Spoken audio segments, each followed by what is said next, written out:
Hello વિદ્યાર્થી મિત્રો, અરવિંદ ભજાણી તમારું મારો ક્લાસીસમાં ફરિયાદ સ્વાગત કરું છું. ચાલો વિદ્યાર્થી મિત્રો, આપણે ગયા વિડિયોની અંદર આપણે સેક્શન ડી ના આપણે થોડાક દાખલા જોયા હતા પ્રશ્નપત્ર 3 ના. આજે આપણે સેક્શન ડી ના બાકીના દાખલા પૂરા કરશું અને સાથે પ્રશ્નપત્ર 3 પણ કમ્પ્લીટ કરીશું. ચાલો વિદ્યાર્થીઓ, આઈ હોપ કે તમને બધી વસ્તુ સરખી રીતના સમજાતી હશે. તો આપણી ચેનલને લાઈક કરો, શેર કરો અને સબસ્ક્રાઇબ કરો અને ખાસ કરીને આપણા લેટેસ્ટ વિડિયો જોવા માટે આપણી ચેનલને ફરજિયાત સબસ્ક્રાઇબ કરો કે જેથી તમને મારા બધા લેટેસ્ટ વિડિયો તમારી પાસે પહોંચતા રહે. તો ચાલો વિદ્યાર્થીઓ, આપણે વિડિયો સ્ટાર્ટ કરશું. 51 નંબર ઉપર 51 અને 52 નંબર ઉપર આંકડા શાસ્ત્રના દાખલા છે. બરોબર, કોઈ પણ ટાઈપનો આવી શકે, ખૂટતી આવતી, ડબલ ખૂટતી આવતી, સાદું સિમ્પલ કોઈ પણ છે. તો આ જે છે ખૂટતી આવતી દાખલો છે. આવતી એક શોધવાનું છે અને મધ્ય લઈ લીધો છે. તો આ છે આપણી રકમ. હવે જો વિદ્યાર્થીઓ ખાસ કરીને ધ્યાન આપજો. હવે આમાં તમારે મધ્ય લેવું છે તો કોષ્ટક બનાવવું પડશે. તો આપણે કોષ્ટક બનાવશું. પહેલી વાત તો એ કે પહેલી કઈ રીતે કરશું, પહેલો પ્રશ્ન એ થાય. સમજી ગયા? અને કેવી રીતના કરશું એ પહેલો પ્રશ્ન થશે. તો હવે આપણે એક કામ કરશું, પદ વિચલનની રીત લઈશું જે ફટાફટ થઈ જાય એવી છે. પહેલા તો આ બે કોષ્ટક પહેલું તમારે લખવાના થશે. અહીંયાનો સરવાળો કરવાનો થશે સિગ્મા fi કેમ કે મધ્યકનું પદ વિચલનનું સૂત્ર આવું છે. સિગ્મા x બાર બરાબર a plus sigma fi uy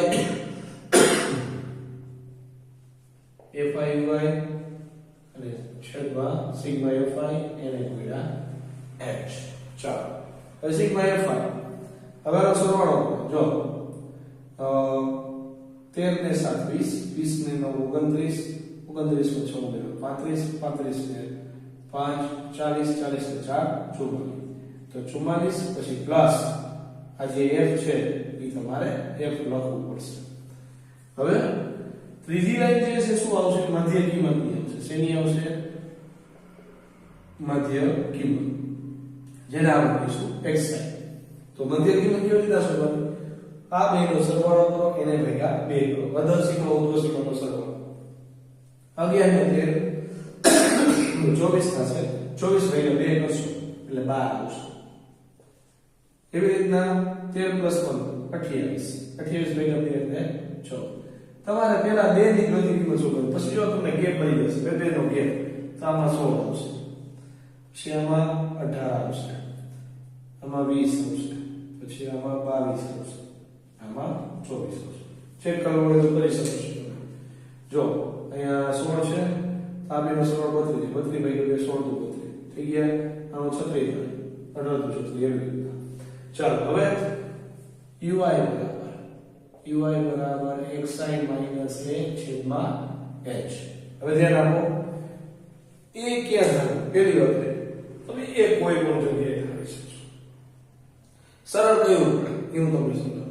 એ તમે અહીંયા ધારી લો, f અહીંયા પણ આવશે, અહીંયા પણ f આવશે. ઈ વાળી જાજી સરળ પડશે. કેવી રીતના? તો એ તમને હમણાં દાખલો કરીને સમજાવું. અહીંયા હું એ ધારી લઈશ 0, અહીંયા -1, 1, 2, 3, 4 અને 5. રેડી? હવે છેલ્લી સિગ્મા fi uy. તો fi શું છે? તો fi તમારું જે છે બાળકની સંખ્યા જે ઓલરેડી રકમની અંદર આપેલી હશે. હવે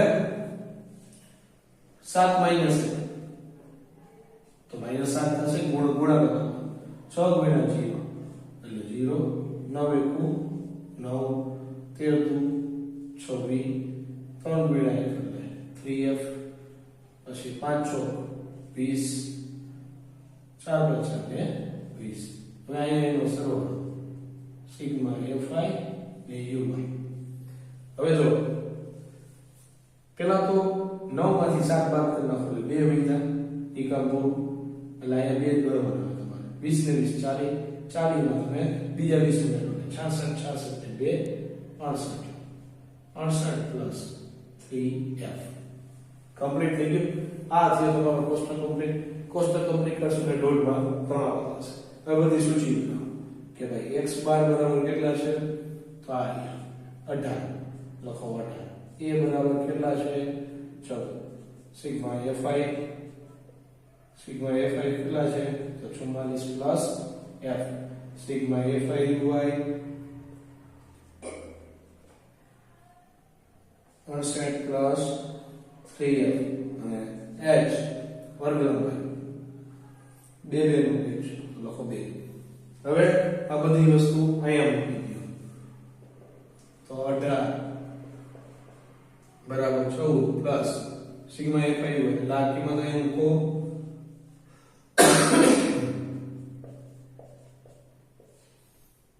અને અહીંયા 44 પ્લસ f રેડી એને ગુણ્યા 2. હવે શું કરશું જો ધ્યાન આપો સરખી રીતે 14 ને આની બાજુ 18 માઈનસ 14 થઈ જાય. હવે અહીંયા 68 પ્લસ 3f એના છેદમાં 44 પ્લસ f એને ગુણ્યા 2 બાદબાકી કરશો 4 વધે પછી આ જે છે અહીંયા ભાગાકાર સ્વરૂપે આલી શકે તો ગુણાકારમાં થઈ જાય તો 44 પ્લસ f થઈ જશે આખું એ ગુણાકારમાં થશે. હવે અહીંયા બગડો જે છે એની સાથે ગુણાકારમાં થઈ જશે એટલે 68 પ્લસ 3f. હવે વારા પરથી વારા ગુણી તો ચોકે ચોકે 16 વધી પડ્યા 176 પ્લસ 4f 8 દુ 16 વધી પડ્યા 6 દુ 12 13 136 પ્લસ 6f. હવે f વાળા એક બાજુ 136 નાની બાજુ f નો ઓલી બાજુ લઈ જાઓ તો અહીંયા માઈનસ 136 થઈ જશે 4 એક ઓલી બાજુ જાય અને 4. હવે બાદબાકી કરશો તો કેટલા 40 વધે અને અહીંયા 2f બનશે. હવે f ને તમે બનાવશો કરતા તો 40 ના છેદમાં 2 તો 20 2 40 2 ગયા તો f બરાબર કેટલા થશે 20. આ થઈ ગયું તમારો દાખલો કમ્પ્લીટ. આ વાળો જરૂર સરળ પડે કેમ કે તમારે બધી જગ્યાએ પ્લસ ગુણાકાર જ આવે એટલે બરોબર. ચાલો વિદ્યાર્થીઓ ઓકે તમને દાખલો સમજાઈ ગયો છે. નેક્સ્ટ સ્લાઇડ ની અંદર આપણે નેક્સ્ટ દાખલો જોઈશું. ચાલો વિદ્યાર્થીઓ આ છે આપણો નેક્સ્ટ દાખલો જે આપણા શાસ્ત્રનો છે કોઈ પણ આવી શકે. તો 200 કુટુંબ પાસેની ખેતી લાયક જમીનની માહિતી આપણને જે દીધી છે એનું શું શોધવાનું છે મધ્યસ્થ. તો મધ્યસ્થમાં તમને એની ખબર હોવી જોઈએ વર્ગ આવૃત્તિ અને સંચય આવૃત્તિનો મોટો બનશે બરોબર. અહીંયા સંચય આવૃત્તિ એટલે આપણે લખશું CF. શું લખશું CF. હવે સંચય આવૃત્તિ કેવી રીતના બનાવવાની છે તો પહેલા 10 ના 10 લખી નાખો છો લખી નાખો. હવે 10 માં તમારે 15 ઉમેરવાનું અને પછી 25 માં 30 ઉમેરો 55 માં 80 ઉમેરો. એવી રીતના વારંવાર ઉમેરતા જવાના છે બરોબર. 30 ઉમેરશો તો 55 થયા 55 માં 80 ઉમેરો એટલે 135 135 માં 40 ઉમેરો એટલે કે 175 માં 20 ઉમેરો તો 195 માં 5 ઉમેરો થશે 200. રેડી. બસ સરવાળો કરવાનો સરખી રીતે આમ જવાનું પેલા 10 માં 10 લખી નાખો 10 માં 15 ઉમેરો એટલે અહીંયા. હવે મધ્યસ્થ શોધવાનું છે. મધ્યસ્થનું સૂત્ર તમારું આવું થાય m બરાબર l પ્લસ કૌંસમાં n ના છેદમાં 2 માઈનસ cf છેદમાં f એને ગુણ્યા h. હવે ખાસ ધ્યાન રાખજો. હવે બધી વસ્તુ તારો હવે પહેલા તો cf આવે કેવી રીતે તો પહેલા તમારે મધ્યસ્થ વર્ગ શોધવો પડશે જે ક્યાંથી મળશે જ્યાં સરવાળો આવ્યો છે એને તમારે નાખવાનો થશે અડધો એટલે n ના છેદમાં 2 બરાબર કેટલા થશે 100. તો હવે તમારે જોવાનું 100 કેમાં સમાય છે આમાંથી 100 શેમાં સમાય તો 100 આમાં સમાય છે. આ 55 ની થાય તો 56 થી બધી સંખ્યા આમાં સમાય એટલે 100 આમાં સમાય જાય છે એટલે ઈ તમારું આખું શું થયું મધ્યસ્થ વર્ગ થયું. આવી રીતના આમ ચોખંડ બનાવીને આપવાનું સ્કેલની મદદથી તમારે. હવે n/2 બની ગયું. હવે તમને બધી વસ્તુ મળશે. CF એટલે કે શું થાય મધ્યસ્થ વર્ગની આગળની આવૃત્તિ, આ મધ્યસ્થ વર્ગ છે એની આગળની આવૃત્તિ એટલે CF થશે 55. ખાસ કરીને ધ્યાન રાખજો CF એટલે કે મધ્યસ્થ વર્ગની આગળની આવૃત્તિ થશે, આ નહીં થાય, ખાસ ધ્યાન રાખજો. F એટલે કે મધ્યસ્થ વર્ગની આવૃત્તિ 80. પછી L એટલે અધરસી 15. બાકી શું રહ્યું? H વર્ગમાં ભાઈ 5 નો ગેપ છે ત્યાં 5. રેડી? હવે આ બધી વસ્તુ અહીં મૂકી દો તો m ના m l બરાબર કેટલા છે? 15 n/2 100 માઈનસ 55 કરવાનું થઈ છે 100 માઈનસ 55. હવે f એટલે 80 એને ગુણ્યા h એટલે કે 5. હવે બાદબાકી કરશું m બરાબર 15 પ્લસ આમાં 45 તમે ઉમેરો એટલે 100 થઈ જાય તો ઉપર આવશે 45, નીચે આવશે 80 એને ગુણ્યા 5. રેડી? હવે ખાસ ધ્યાન રાખો. હવે શું કરવાનું? આટલાનો ગુણાકાર કરી ભાગાકાર કરી નાખી જેથી આપણને જાજી સરળતા મળશે. 15 પ્લસ 45 ગુણ્યા 5 કરી નાખો 55 25 વધી ગઈ 2 5 20 ને 2 22 ના છેદમાં 80 225 ના છેદમાં 80. હવે 80 નો ઘડિયો બોલવાનો છે. 80 દુ 160, 80 થી 240 વધી જાય છે તો 80 દુ 160. અહીંયા 5 અને છેદની 1 અહીંયા 12. હવે 12 માંથી 6 જાય તો કેટલા વધ્યા? 6. એનો મતલબ એ 65 નો ઉમેરો એટલે 225 થઈ જાય. હવે ભાગ આવતો નથી, પોઈન્ટ લઈ લ્યો અહીં 0 બરોબર.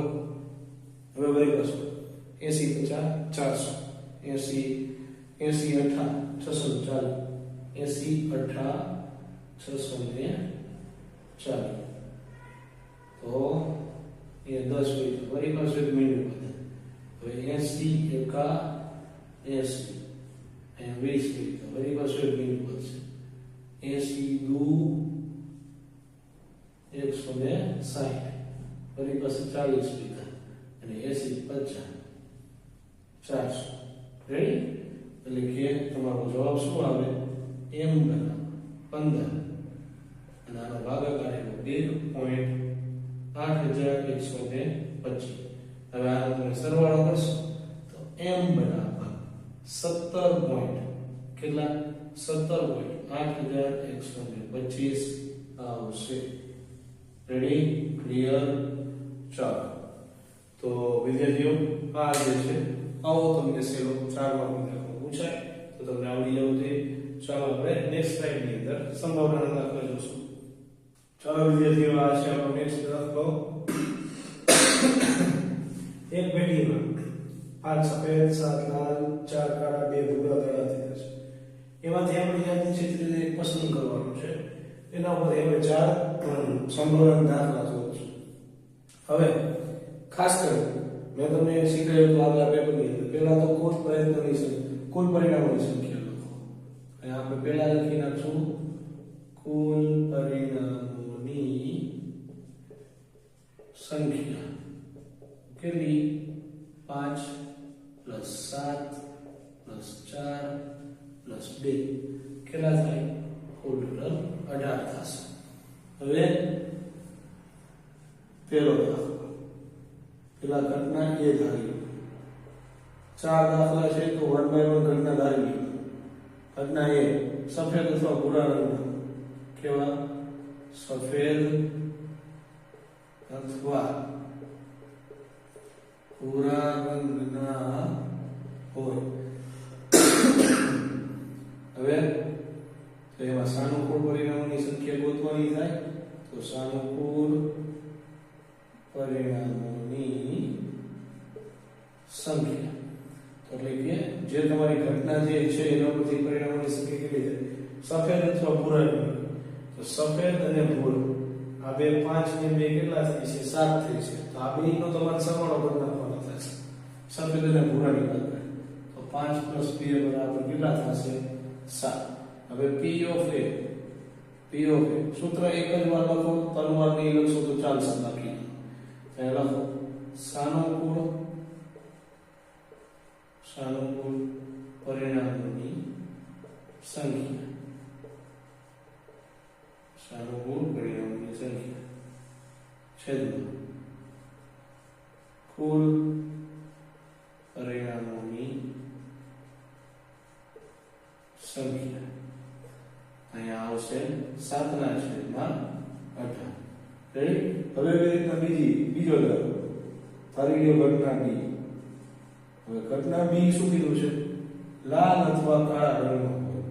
ચાલો લાલ અથવા કાળા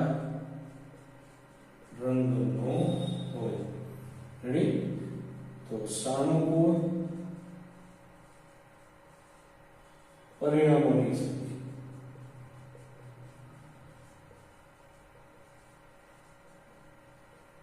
સાનુકૂળ પરિણામો લાલ અથવા કાળા, એટલે લાલ અને કાળા બે ગણો તો 7 ને 4 કેટલા થશે?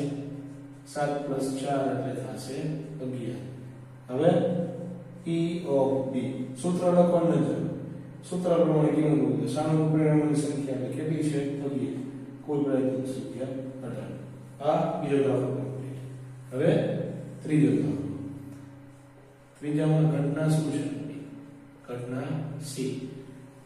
સફેદ રંગનો ન હોય. ત્યાં લખો સફેદ રંગનો દડો ન હોય. તો હવે સાનુકૂળ પરિણામોની સંખ્યા લખવી પડે. સાનુકૂળ પરિણામોની સંખ્યા.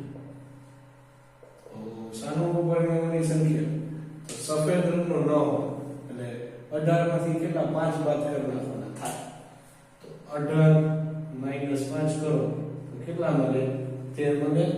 તો અહીંયા P of C સાનુકૂળ પરિણામોની સંખ્યા 13 અને કુલ પરિણામોની સંખ્યા 18. એટલે ત્રીજા દાખલાનો જવાબ 13/18 આવશે. ચોથો દાખલો ઘટના D. ચાલો ઘટના D. સફેદ અથવા કાળા રંગનો ન હોય. સફેદ અથવા કાળા રંગનો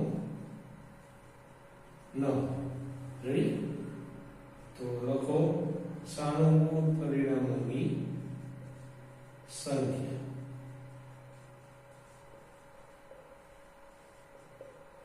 સાનુકૂળ પરિણામો તો સફેદ અથવા કાળો હોય તો સફેદ અથવા કાળા 5 ને 4 કેટલા? 9 નીકળી ગયા.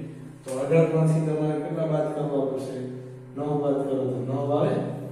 હવે P of D તો સાનુકૂળ પરિણામોની સંખ્યા 9/18. તો 9 ગયા એટલે 1/. શું આવશે? 2. ચાલો તો વિદ્યાર્થીઓ દાખલો કેવી રીતના લખવાનો ખબર પડી ગઈ. પહેલા સાનુકૂળ પરિણામોની સંખ્યા લખી નાખો જે તમારે વારંવાર લખવી ન પડે. પછી 4 દાખલા છે, 4 ઘટના થાય. પહેલા દાખલામાં ખાસ ઘટના ધારો ઘટના એ સાનુકૂળ પરિણામોની સંખ્યા લખો, એક જ વાર સૂત્ર લખો, પછી કિંમત મૂકો, ભાગ ઉતારી દો. ભાગ ઉતારી તો ઉડાડો, ન ઉતારી તો ન ઉડાડો. બરોબર? પછી એના પછીનો બીજા દાખલો ઘટના ધારોની સાનુકૂળ પરિણામોની સંખ્યા સૂત્ર નહીં લખો તો ચાલશે. તો આ રીતના તમે દાખલો કરી શકશો. તો ચાલો આપણે નેક્સ્ટ સ્લાઇડની અંદર નેક્સ્ટ આપણે સોલ્વવાનો દાખલો જોશું. ચાલો વિદ્યાર્થીઓ, આ છે આપણા વિડિયોનો લાસ્ટ દાખલો જે સંભાવનાનો છે. પહેલી વાત તો એ કે આ દાખલો મોસ્ટ લાઇકલી દાખલો છે. કેવો દાખલો છે? મોસ્ટ લાઇકલી દાખલો છે અને ટેક્સ્ટ બુકનો બેઠો દાખલો છે. હવે પેલા રકમને લખી 5 છોકરના પત્તા 10 એક રાણી ગુલામ રાજા અને એકો. બરોબર? જે તમામ મુખ્ય નીચે મુજબ રાખી દીધેલા છે અને એક પછી એક પત્તું એમાંથી યાદ છે તે કાઢવામાં આવે છે. તો પહેલા પત્તું રાણીનું હશે તેની સંભાવના. તો હવે ખાસ ધ્યાન આપો. પહેલા તો કુલ પરિણામોની સંખ્યા कुल परिणामों की संख्या तो कितना होता है 5 तो यहाँ 5 होશે હવે ઘટના લઈ ઘટના એ પત્તુ રાણીનું હશે શેનું પત્તુ રાણીનું હશે તો 5 પત્તામાંથી એક પત્તુ રાણીનું છે એ ફિક્સ છે તો સાનુકૂળ પરિણામોની સંખ્યા 1 હવે p of a બરાબર સાનુકૂળ પરિણામોની સંખ્યા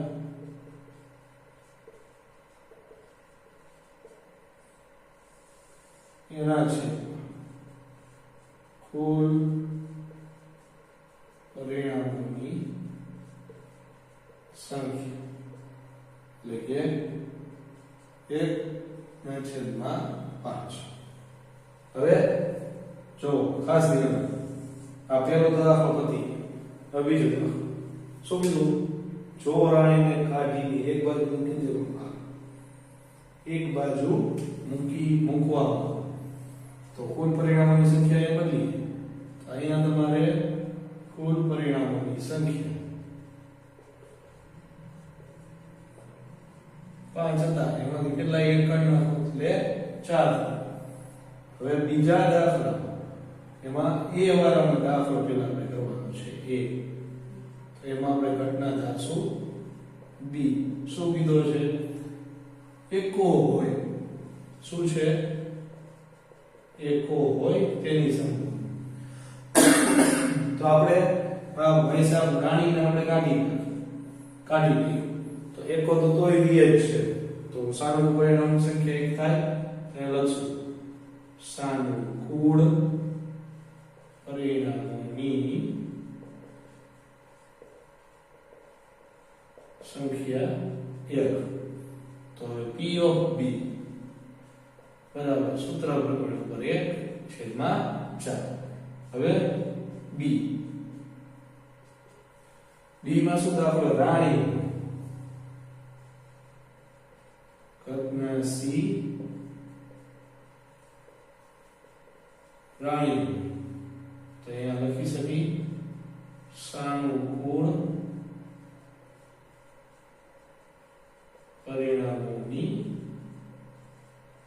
સંખ્યા તો રાણી છે તો આપણે રાણી તો કઈ સંખ્યા નહીં તો એ સાનુકૂળ પરિણામોની સંખ્યા શું થાય 0 તો p of c